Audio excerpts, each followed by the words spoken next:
มึงเจอพอกูขึ้นก่อนตะกวยปกวยกูเสียแล้วกูเลยไปเส้นเลยล่ะ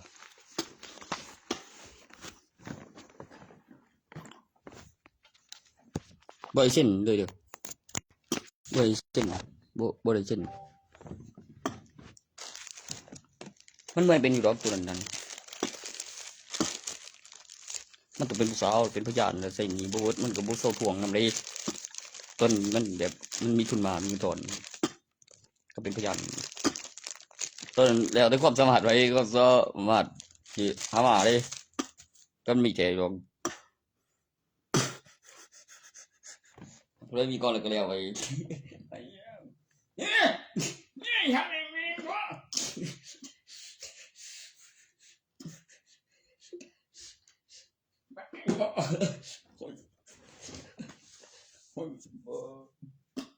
อันนี้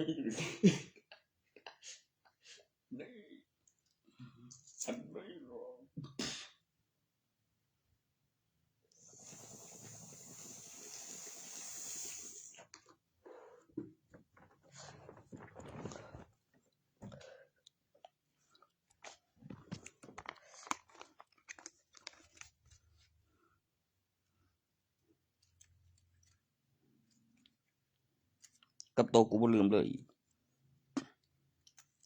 350เส้นบ่ล่ะ11มาดิโตกำลังมีรายมีเงินของเงินถอนละถ้าโตได้เติมขึ้นมาเติมแท้ถอนเส้นมึงกระแทกตำรวจอะไรปกติดอกเฮ้ยถือมาแม่งกำไรเม็ดนึงแล้วตอนบ่เส้นแล้วเครียด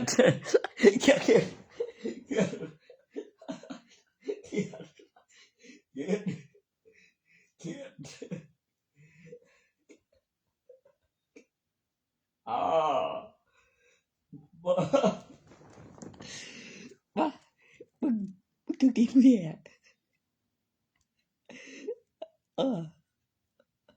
เอาล่ะเอาโนเอาทองม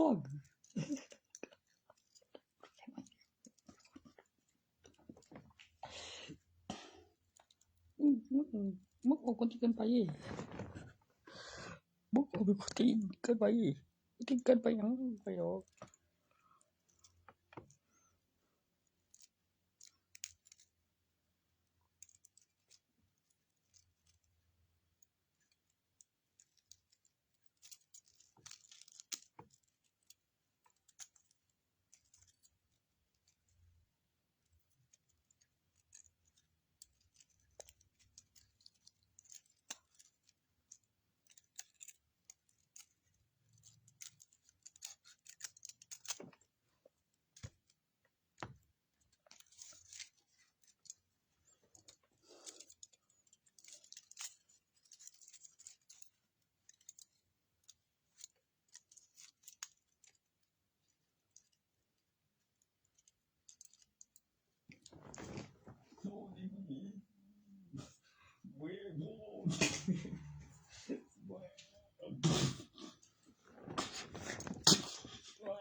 ใช่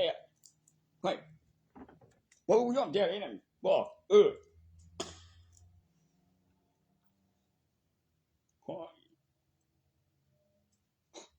เขาสู้สามใหญ่บ่มึง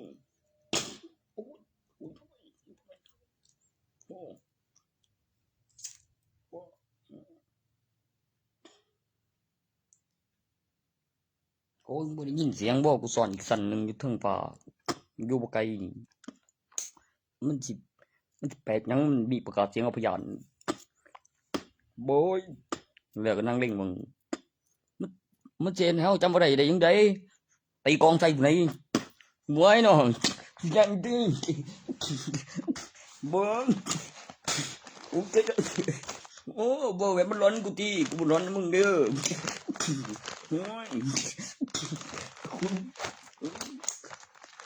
บ่สั่งไอ้ของกันบ่บ่นี่ไปโอ้ใช่ของไปกันนะไปล่ะโอ้สอนถึงอีกนึงเรียกว่าเตียง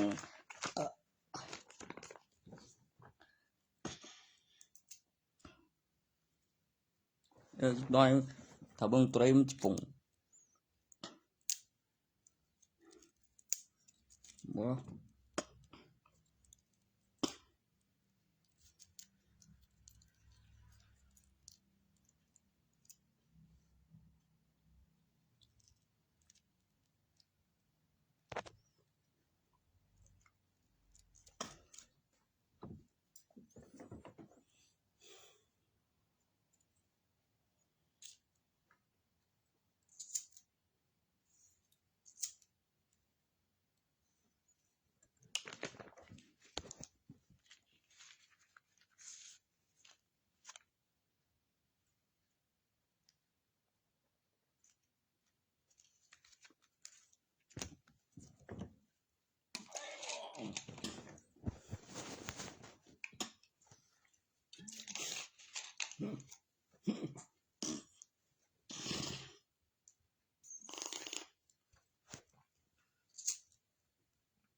ปึ๊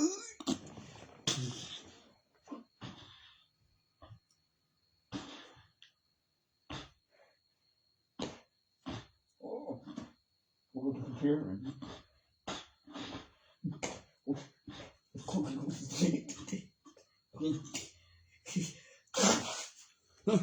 เขาเห็นหน่อยจุดอะไรด้วยวิดีโอนี้จุดอะไรมันนี่โอ้ว้าวมันจะมันโอ้โอ้เดี๋ยวพี่โมทรมานตัวกูพี่ไม่บอกเลยจะไม่ยัง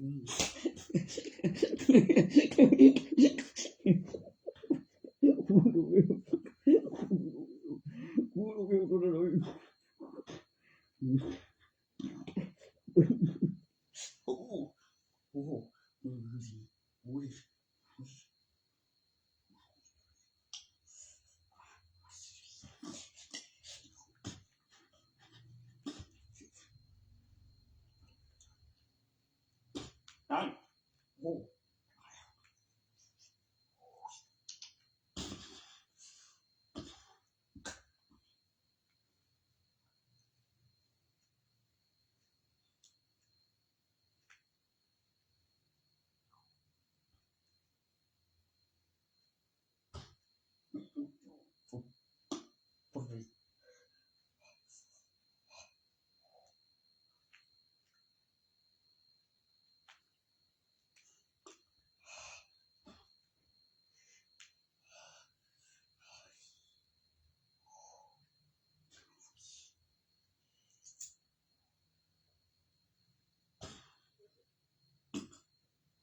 ดีนะนี่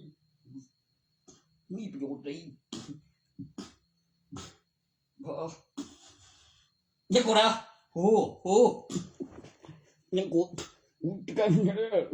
โอ้ยังไงเฮ้ยประโยชน์ดียังยั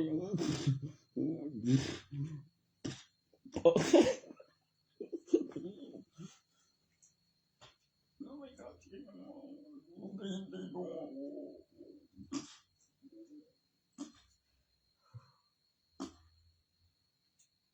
ไม่ได้ชีวิตดีดู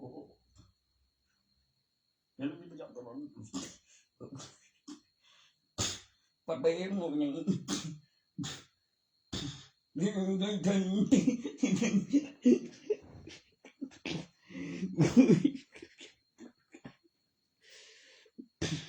โอ้มันเลี้ยงดินใหม่หลายบ้านปานนั้นที่โอ้ได้ที่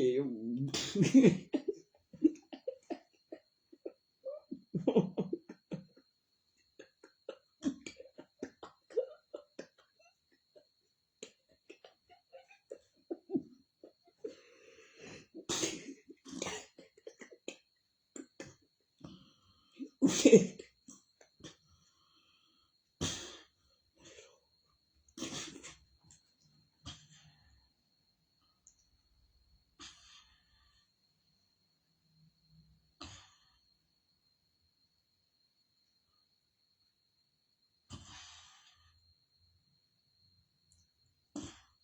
อ้ย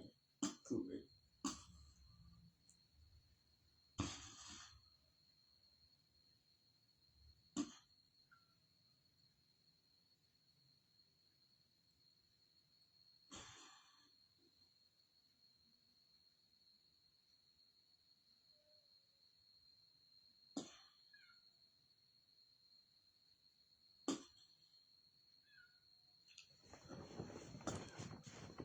มาปันเว้นกับแมวยามคืนบ่มีเสียงใส่มาอีกต่างหากนะแมวบ่กุดคือเก่าแท้แมวใหญ่ยังบ่ยามเว้นเป็นมา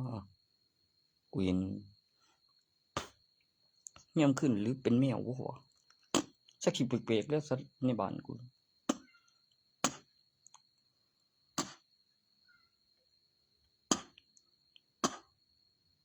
ไป มันสิเป็นไปได้จังได๋มันจังสิมาห้องแบบมันขี้แล้วยังเป็นเสียงเห่าแม่งเดี๋ยวมันเป็นไปแล้วแม่ตัวนี้เริ่มสิคือกูเห็นบ่สิเนี่ยไปนั่งมัน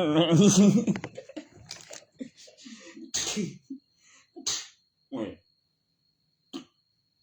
กลัวอยู่เดี๋ยวนี้แม่งยังไงก็คือ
นี่นำไปแล้วยามคืนแล้วมี2ปีในปีแล้วมีกำไรแล้วมีเยอะของเขา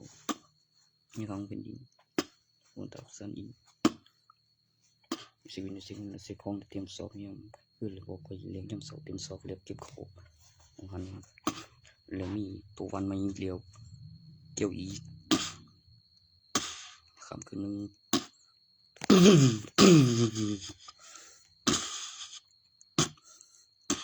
ตัวนั้นยกตัวอย่างเกี่ยวกับก็มีหน้า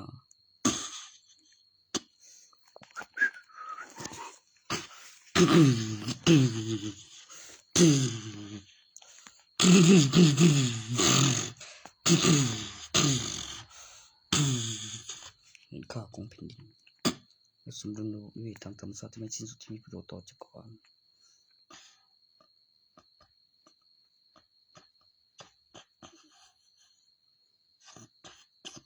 เป็นสิ่งที่สิ่งของรับสอบ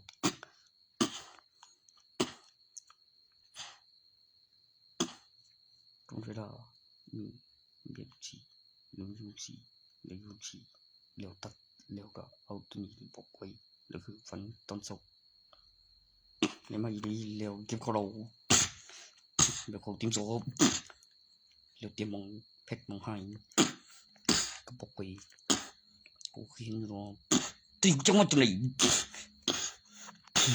ได้เนี่ยมันตอนมันตั้งบกขั้นตอนแบบคัดเกตอีแล้วเสียงไม่สี่คนกับผู้โซ่ตั้งค่าสมุด3 เหลี่ยม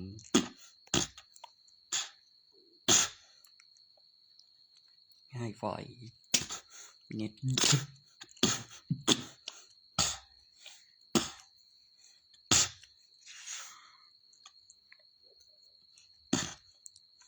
เงินมีของต้องใจดีไว้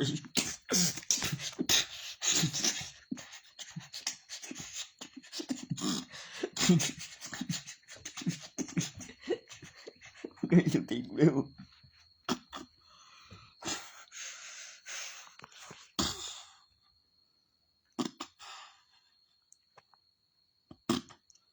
ตอนนั้นมีคน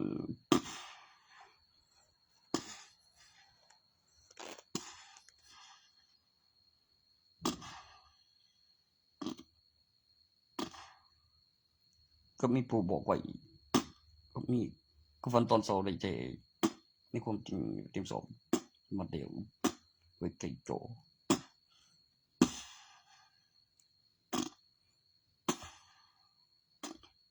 อธิบายชื่อไม่เดี๋ยวกูจะงอนจุดลงก่อนเอาอีกสองอันสองเม็ดอยู่แทนเม็ดมีกันเล่นเกมเอาวีเดี๋ยวไปฟรีไฟบางอย่างก็เสร็จคือขายคาร์บอนแล้ววิจัยมันเป็นกิจกรรม1 2 3 4 5 6ในเทอม1เทอม2แล้วสังเกตประโยชน์พิมพ์ระบบไว้ก็มีเห็นอยู่แล้วบางคนก็เก็บหลักฐาน